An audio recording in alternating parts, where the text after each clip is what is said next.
Hello, this is Matt on the Moon Lambo channel. Ripple CEO Brad Garlinghouse spoke at the World Economic Forum just the other day in Davos, Switzerland, which of course, not surprisingly, made headlines, especially in the world of crypto. Lots of articles today. Some of the news hit yesterday, but there's a brand new article today titled Ripple CEO Doubts Bitcoin's Medium of Exchange Claim.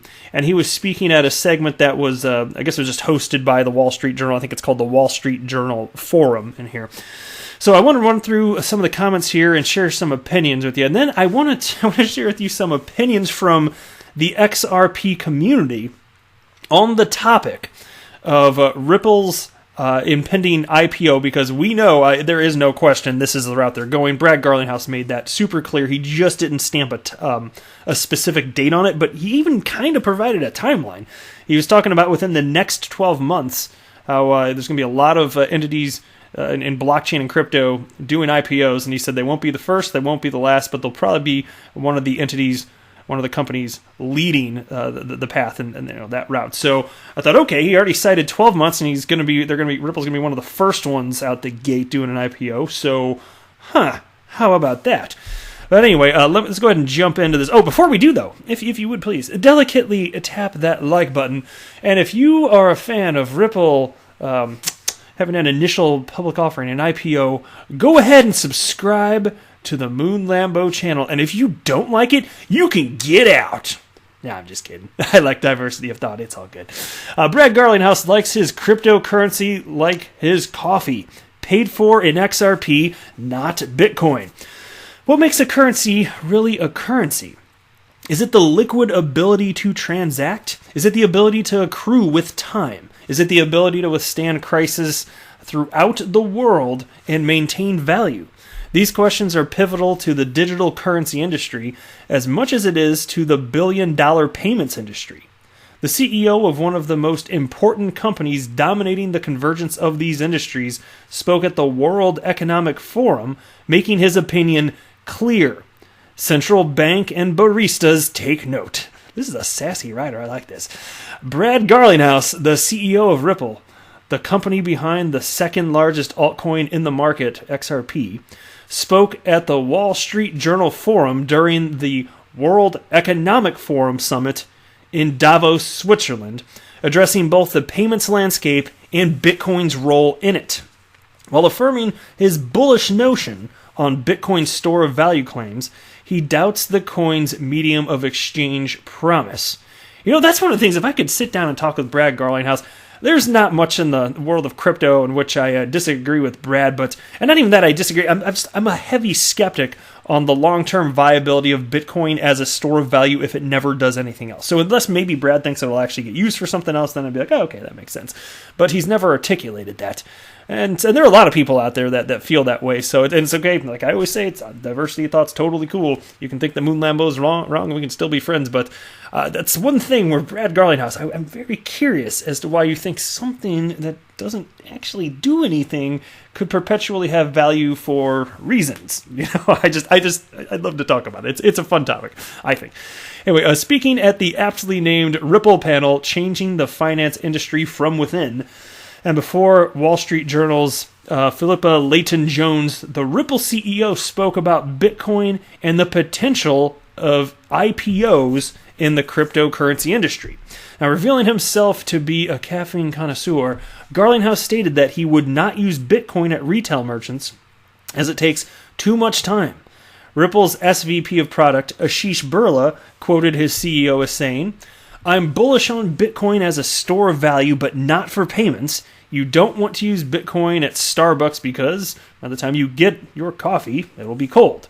And then the piece continues, chiding the bold claim made by Bitcoin maximalists to the altcoin trolls, Birla followed this by underpinning the notion that Ripple has made clear with their developments, quote, "There won't be one crypto to rule them all." And I have to tell you, that's one of the most obvious and sensical things that I just wish more people knew. That's why I'm happy to keep repeating it here. There will not be one coin to rule them all, and Ripple gets this. And that's why they're seeking to, of course, promote a healthy XRP ecosystem, but they're doing things to ensure that the crypto asset class and blockchain as a whole will have enduring staying power. Like think about what they're doing with Spring, Interledger Protocol, everything, the Internet of Value, and they're clearly not threatened by any other cryptocurrency out there, because they understand that if others have success, even if they're just getting a small piece of the pie in terms of percent, there's more pie to get if others have success. There will be more attention brought to this. Anyway, Ripple's approach with the sensitive cryptocurrency industry has always been cautious, aligning themselves with banks. It's safe to say that XRP and Ripple have not really adopted the complete cyberpunk lifestyle. This setting themselves apart from their crypto peers attitude was underlined by the letter addressed to the U.S. Congress penned by Garlinghouse and Chris Larson, Ripple's executive chairman. Well, I'll tell you what, that's mostly true, if not entirely true, and I'm for it, because all this proves is that Ripple is the adult in the room, and there are nothing but children beyond that, so I'm all for it. The letter was in response to congressional agitation against Facebook's digital currency Libra and, by and large, Bitcoin. And then they go and talk about Libra, so I'm going to move on to the next topic here now. So, so I've got, I don't know, how many did I pull up? I don't know, probably 4, 5, 6 opinions from XRP community members on the topic of the IPO.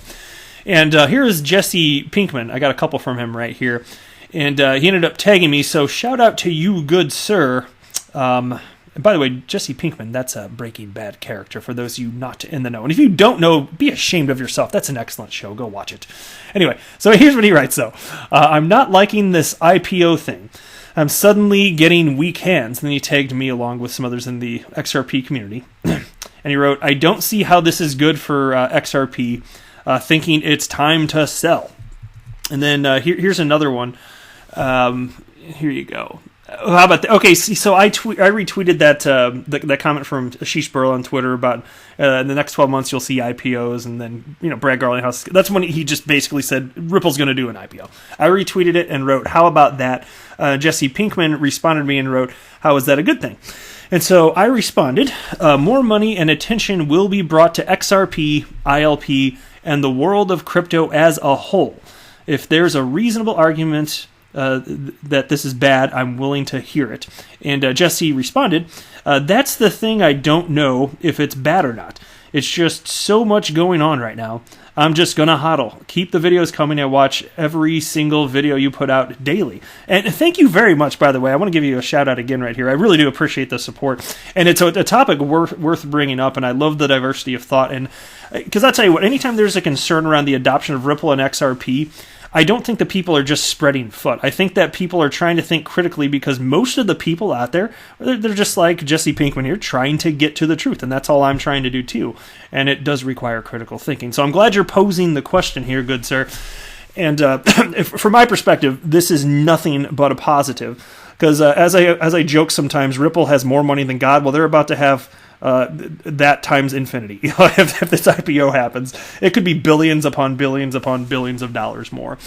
And that's actual dollars, because you might say, okay, well, Ripple's XRP holdings are already worth that. Okay, on paper, but you can't unload all those, not just because they're in escrow, but even if they weren't in escrow, if you try to unload them, the market value just tanks. So they could never actually realize the dollar value that's, unquote, paper. But yeah, in terms of adoption, absolutely, this is just going to propel Ripple's use case for XRP as a bridge currency. Absolutely, they're going to be able to do more acquisitions. They'll be able to support the Interledger Protocol and just the crypto asset class as a whole. I'm not seeing bad from this. I'm really not. I don't see how this would hurt the price of XRP. Maybe some people think that as the price went down today, maybe this is why. I disagree with that. I think that it's pretty clear that XRP is just following Bitcoin, and it was likely this was going to happen anyway. And we also know that it's a very rare thing for XRP to actually respond to price action. All right, next. This is from Josh on Twitter, who tagged me along with a whole bunch of others, and here's what he wrote. "I think it's only healthy to ask questions in order to stay informed. With the IPO that most of us already saw coming, is it possible for XRP to stay low and Ripple to pop? XRP is fast, frictionless, cheap, and on demand. Why would financial institutions hold it when it's already there to be used. Well, I'm not going to offer financial advice, but let me say this. And actually, first, let me say a different thing that was on my mind also. It's absolutely healthy to ask questions, so kudos to you for bringing this up. And that's why anytime somebody asks questions like this, I don't like it when people claim that it's FUD or this or that. It's like, let's be adults and be more secure. It's totally legitimate to ask questions like this, because do you want to have your head in the sand? And so is it possible for Ripple's stock price to pop once there's the IPO and XRP stay flat? Technically, but then you're just talking about a matter of time. Do you really think that XRP, if it's globally adopted and a staying power for decades, as I believe is the case, and will be proven to be the case, do you really think it's going to stay low forever? So, I mean, sure, there could be a world, since consider XRP's following Bitcoin in terms of price action, there could be a world where Ripple has an IPO, and that thing just takes off, and the crypto asset class stays flat. Or maybe even Bitcoin takes off and then XRP lags behind by half a year, which happened in 2017 also. So could it happen? Yeah, but it would be short-lived.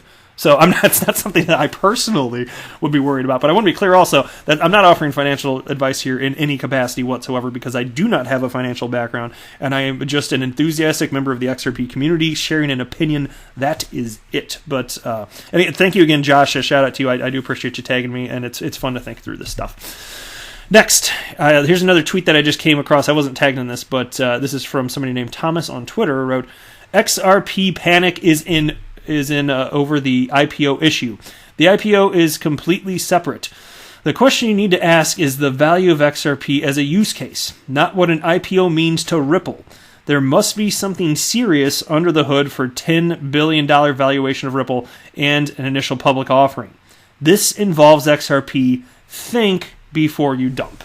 Exactly. I'm on board with conceptually what he wrote there. And I would, if somebody out there, because I know that there's going to be a ton of people watching this video, and I need to, that sounded braggadocious. I did not mean it like that. There are going to be a number of people watching this video. And to anybody that is a dissenter on this topic, I would legitimately enjoy hearing your point of view and just learning about how you think potentially this IPO could be a net negative for XRP in terms of, even in the near term, but also for the long term viability of the XRP ecosystem. I would love to hear the counter argument to what I've already put out there. All right, next. Here's a tweet from Digital Assets Daily.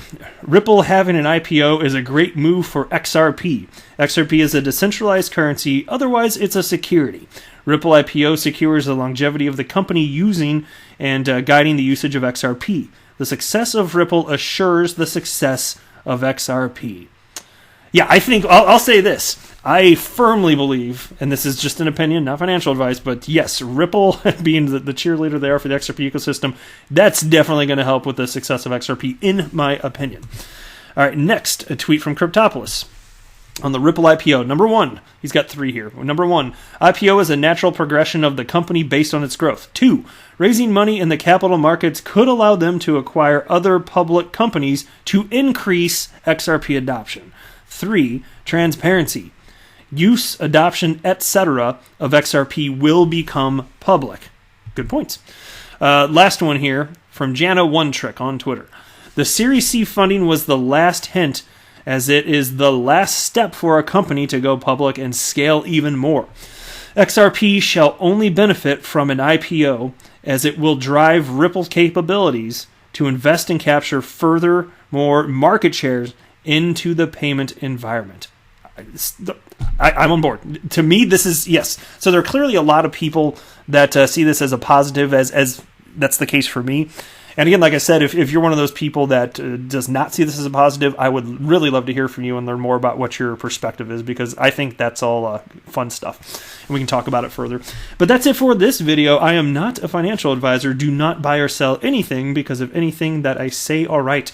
That would be a very, very, very bad idea.